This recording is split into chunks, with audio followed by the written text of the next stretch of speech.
이걸 통해서 남들에 비해서 점수가 어떤지 뿐만 아니라 장내 미생물이 나쁘면 뇌질환, 브레인 포그도 생길 수 있고 더 나아가서 자폐나 또는 파킨슨이나 치매 같은 실제 뇌 질환을 앓는 경우도 많이 있죠. 흔히 유산균 먹고 좋아진 경험이 있다가 다시 또 돌아가는 경험도 많이 하실 수 있을 거예요. 그래서 이 네 가지 원칙에 따라서 환자를 치료할 때 좀 더 효율적이고 체계적으로 진료할 수가 있기 때문에 한번 참고해 볼게요. 첫 번째 4R 중에서 첫 번째가 네, 안녕하세요. 웰케어 클리닉의 김경철 원장입니다.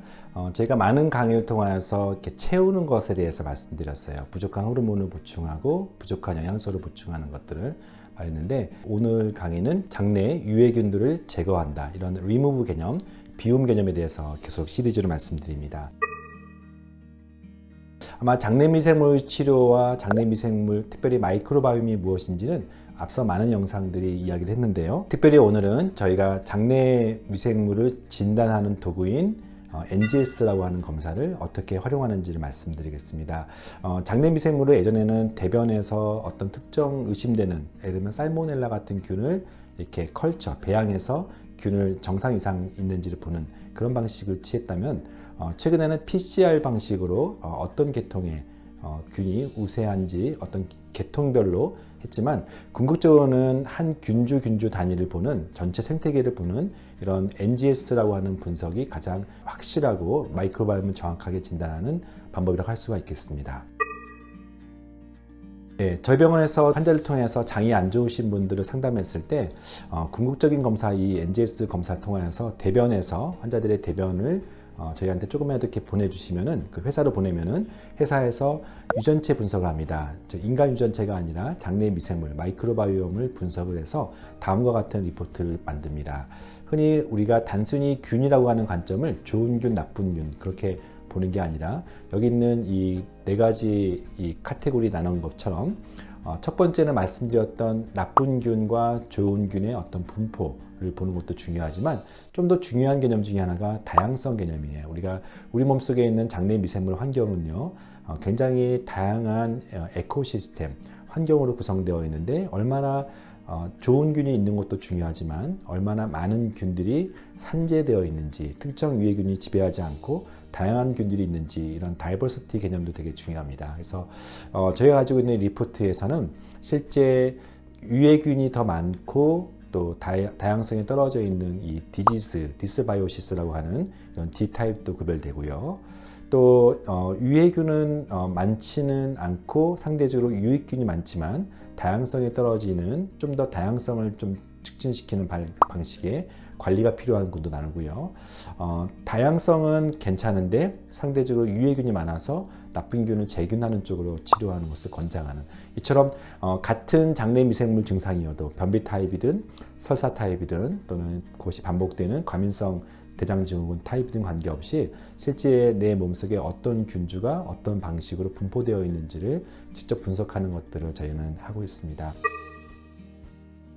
이걸 통해서 남들에 비해서 점수가 어떤지 뿐만 아니라, 질병 관련해서 장내 미생물이 나쁘면 뇌질환, 뇌가 맑지 않는 브레인 포그도 생길 수 있고 더 나아가서 자폐나 또는 파킨슨이나 치매 같은 실제 뇌 질환을 앓는 경우도 많이 있죠. 그리고 장이 안 좋으면 피부 질환이 안 좋은 경우도 있고요.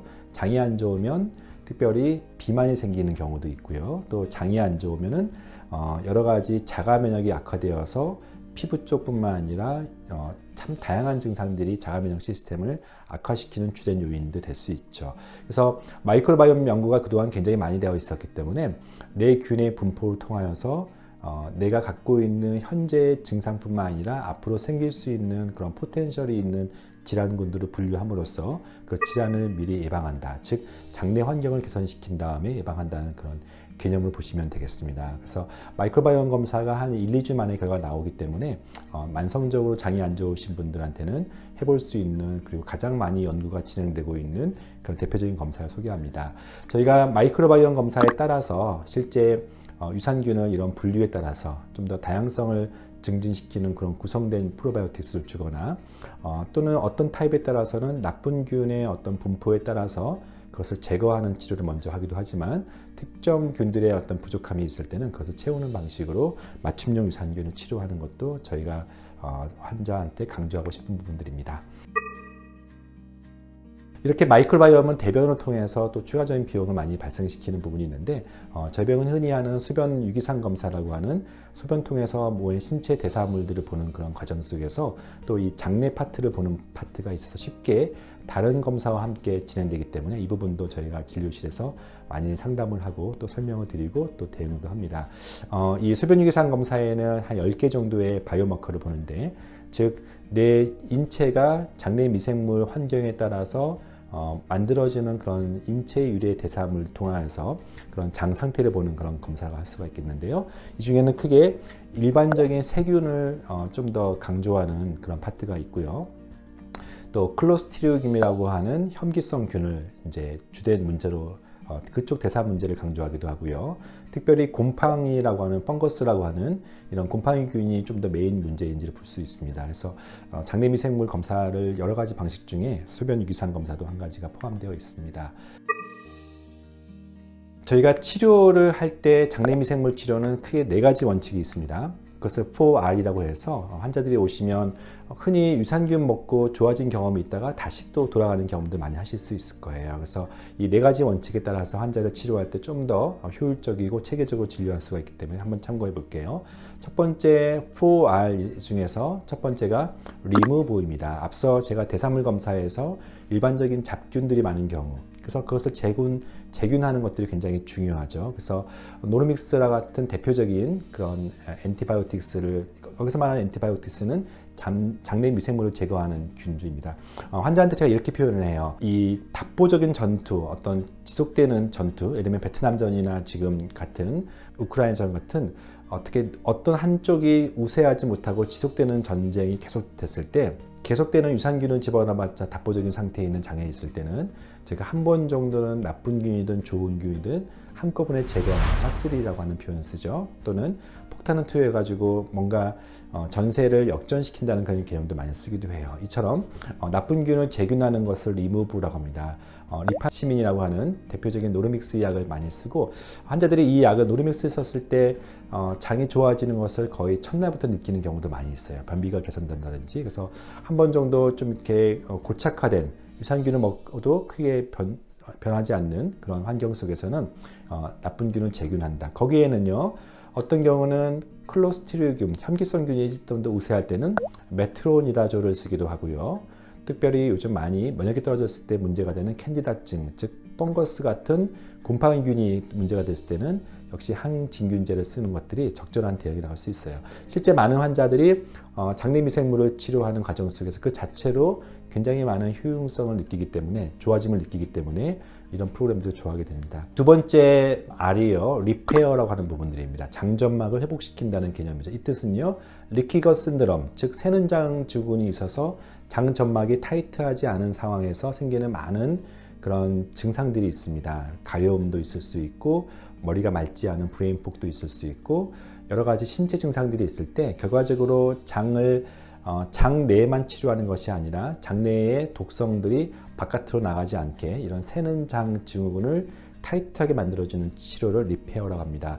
여기에 포함되는 것들이 대개는 락토페린 같은 초유 성분들이 많이 사용되기도 하고요. 또는 글루타민이라고 하는 아미노산이나 아연이나 여러 가지 그 면역과 관련된 많은 영양제들이 여기에 포함되기도 합니다. 최근에는 디펩티벤이라고 하는 좋은 주사가 나와서 즉 글루타민 주사가 나와서 장이 만성적으로 이 리키것이라고 하는 부분에 힘들어하시는 분들에게 효과적인 치료를 수액으로 하기도 합니다.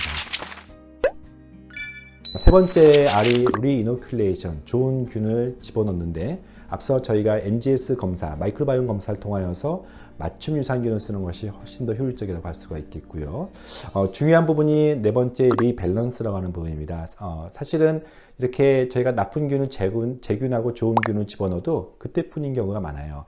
가장 큰 원인이라 할 수 있는 그 사람의 식생활 습관 또는 수면을 포함해서 스트레스와 관련된 대응 능력 이런 부분들이 같이 좋아져야 되기 때문에 의사는 약을 쓰지만 또는 영양제를 쓰지만 본인은 특별히 탄수화물 중독 또는 특별히 밀가루나 이런 단당류 같은 부분들에 많이 노출되어 있는 식단들을 배제하지 않으면 교정하지 않으면 다시 돌아옵니다. 그래서 삶의 균형을 맞추고 특별히 프리바이오틱스라는 개념이 있죠. 나쁜 균이 좋아하는 그런 단당류, 밀가루를 최소화하는 것들이 함께 병행되는 것이 좋겠습니다.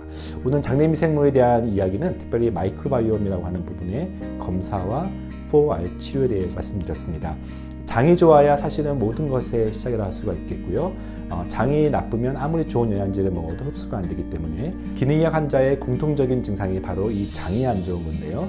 변비든 설사든 과민성 대장이든 장을 좋게 만들어야지만 사실은 많은 부분들이 교정될 수가 있기 때문에 여러 가지 증상이 있을 때 제일 먼저 장을 지속적으로 관리하는 것을 여러분 강조했고요. 이 영상을 통하여서 실제적인 도움을 받으셨으면 감사하겠습니다.